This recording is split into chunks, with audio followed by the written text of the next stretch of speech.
Welcome back to the Hardware Unboxed News Corner. It's been an interesting week in the world of PC hardware, mostly because of the launch of AMD's Radeon RX 5600 XT a few days ago, which brought with it a series of unusual challenges that we don't usually get with GPU launches. Pushing out a BIOS update a few days before reviews were meant to go live. It's pretty unusual, but I think Steve managed to get through that one all right.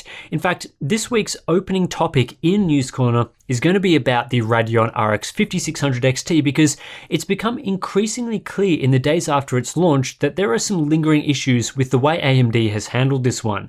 This really hasn't been an ideal way to launch a graphics card.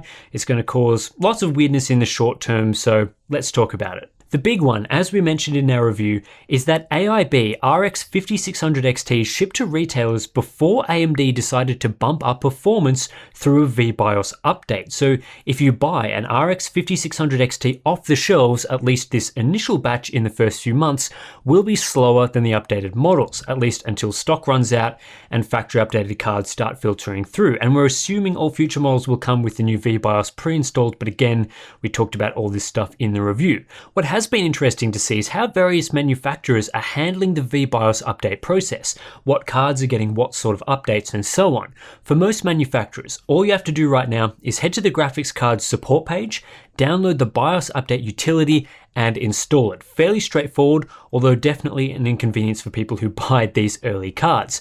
However, not all updates are created equally, and that's where the confusion starts to kick in. Right now, there seems to be 4 different sorts of updates or non-updates that board partners are providing, and which one you get depends entirely on the model you're buying. The first version is simply no update at all. As we mentioned in our original review, AMD is keeping the RX 5600 XT reference or base specifications as is. So any cards that weren't factory overclocked to begin with won't receive an update and will continue to use the base spec.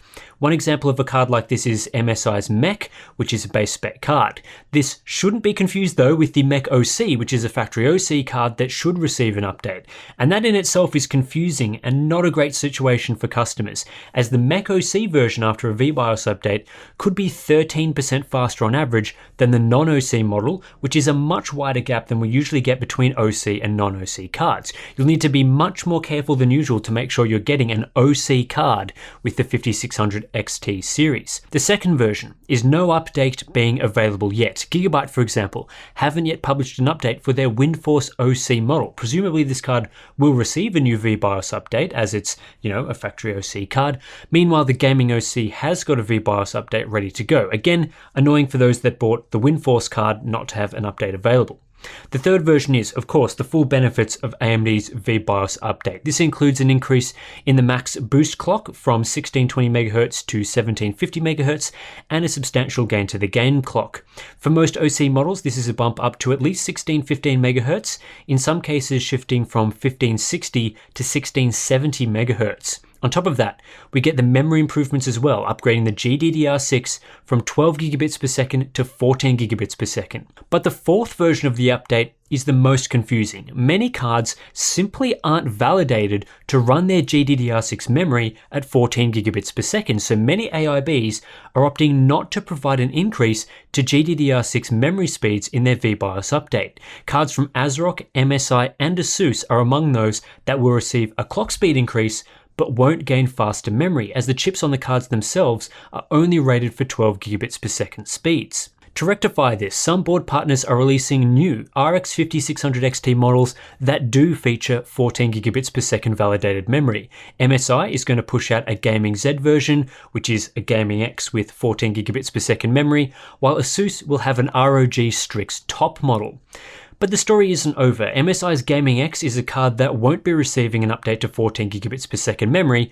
However, when we were testing the card for our day one review, we were told that it would feature 14 gigabits per second memory, and we tested it accordingly. Now we're hearing the 14 gigabits per second card will actually be the Gaming Z, while the Gaming X isn't validated for those speeds. Now, I don't really want to blame any AIBs for this situation because having to deal with last minute changes has been just as much of a nightmare for them as it has been for reviewers and buyers. The blame here has to go squarely at the feet of AMD. This sort of launch for a card is confusing, It's ridiculous, and it makes them look downright incompetent. It's simply not good enough. I think it makes AMD look bad. AMD is making partners look bad with this whole situation with the VBIOS updates. It's a real disaster of a launch. We're going to continue exploring RX 5600 XT performance when we get in some more AIB cards, because right now there will be a wide spread of performance you can get, anywhere from the reference spec to the full OC spec with 14 gigabits per second memory. So the two versions of RX 5600 XT performance you saw in our day one review, AIB cards should fall anywhere between those two numbers depending on the specs and validation they've been able to achieve.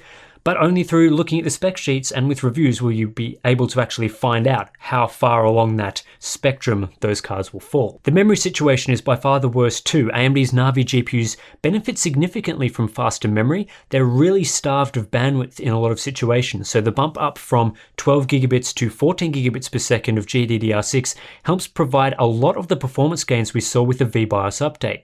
The fact that many cards aren't getting that crucial improvement is disappointing, especially as all day one reviews that tested Sapphire's model factored that gain into the mix. And again, can't blame the AIBs for this situation or not wanting to overclock their memory. In many situations, the board partners were only provided or allowed to use 12 gigabits per second memory modules and weren't able to validate these chips to run at 14 gigabits per second. Some AIBs clearly don't want to deal with the issues of overclocking these chips, which could include defects and failures, which would increase RMA rates and of course, cost them money. AIBs don't want that, and buyers don't want dodgy graphics cards either. So this has been a serious lesson on how not to launch a graphics card. It's still unclear how the situation will settle over time, whether in 3 to 6 months most of the cards out there are factory OC models with 14 gigabits per second memory, but right now it's a pretty significant mess. It also seems that NVIDIA is keeping the price of the RTX 2060 fixed at $300 for the foreseeable future.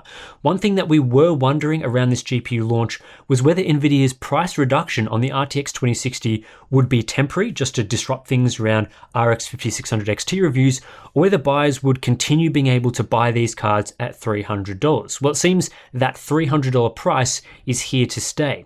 A week after NVIDIA cut prices, they are continuing to sell RTX 2060 Founders Edition models on their website for $300. Normally, if stock was limited, it'd be already gone by now, but nope, they are still available. EVGA's KO model, on the other hand, did sell out briefly, but has since been restocked, and yeah, it's still $300. Continuing to sell cards at this price should force other AIBs to fall in line with lower prices, and it keeps putting the pressure on the RX 5600 XT, especially around its fairly troubled launch.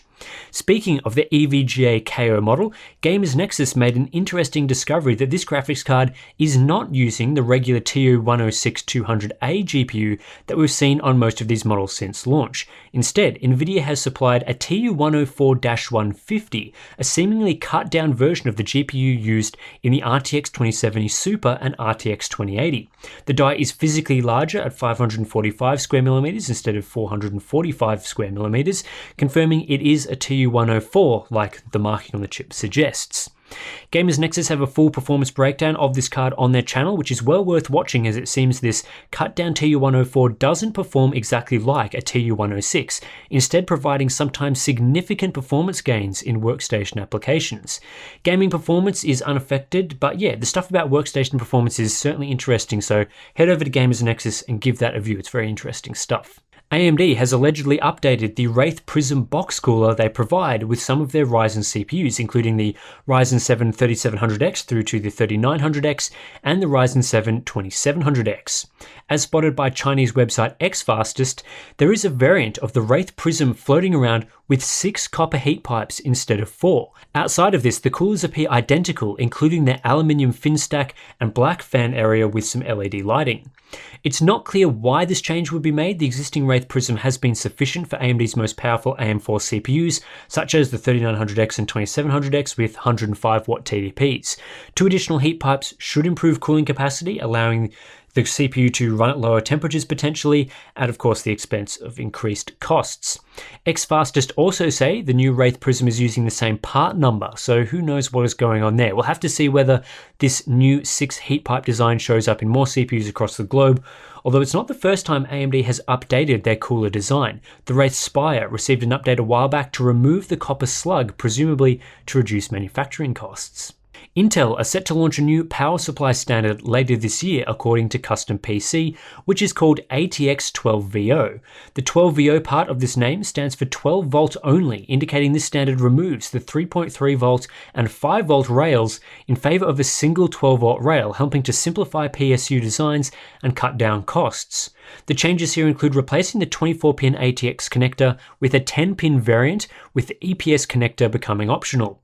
From there, USB becomes 12-volt USB, down converted to 5-volt later, and all other voltage conversions are handled by the motherboard. For example, if you need a SATA-powered device that relies on 5 volts, you'd run a cable from the motherboard to the device for power, rather than from the PSU. Custom PC says ATX 12VO motherboards would have a SATA power output on them for this reason. The reasoning here seems to be that modern PCs have voltage conversion circuits duplicated, first in the power supply to convert 12 volts down to 5 and 3.3 volts for their minor rails, and then again on the motherboard for various things on there.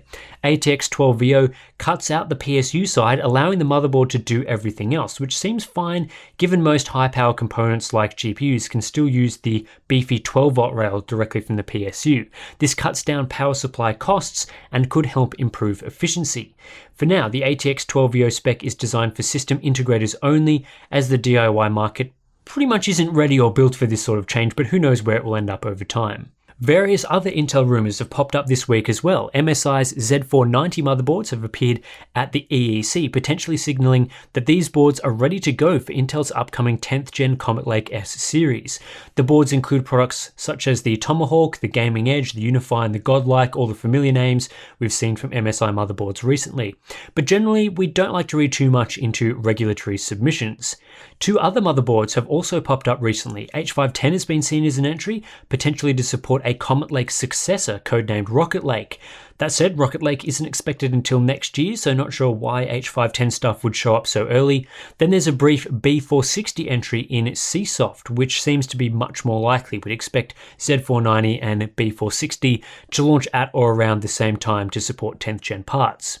The final rumor here is that Intel were originally planning to support PCIe 4.0 with Comet Lake, but ran into issues dealing with signal jitter on new motherboards. This is according to Tom's Hardware, citing multiple sources they spoke to at CES. Apparently these issues with jitter meant motherboards would have needed costly clock generators to support PCIe 4.0, so they canned the entire thing. Tom said that it's possible some boards will come to market with PCIe 4.0 supporting components, just in case the platform and socket is compatible with future chips that might include PCIe 4.0 support, but for now, Comet Lake will not feature the technology. Apparently these issues are also partly to blame for Comet Lake S getting delayed to this point. And that's all the topics I'm covering in this one. Lots of discussion on the RX 5600 XT disaster, which I feel was pretty necessary. That whole situation is no good, and we'll be continuing to look into it as AIB cards come in for review. Also, no News Corner next week. I'll be taking a 1-week holiday, but you'll still see some of my reviews going up, so stay tuned for those. That's it. As always, you can subscribe for more. Consider supporting us through Patreon if you want access to stuff like our monthly live streams and our Discord community. You can also support us through our merch store. Get shirts like this, mugs, hoodies, all that sort of stuff. And I'll catch you in the next one.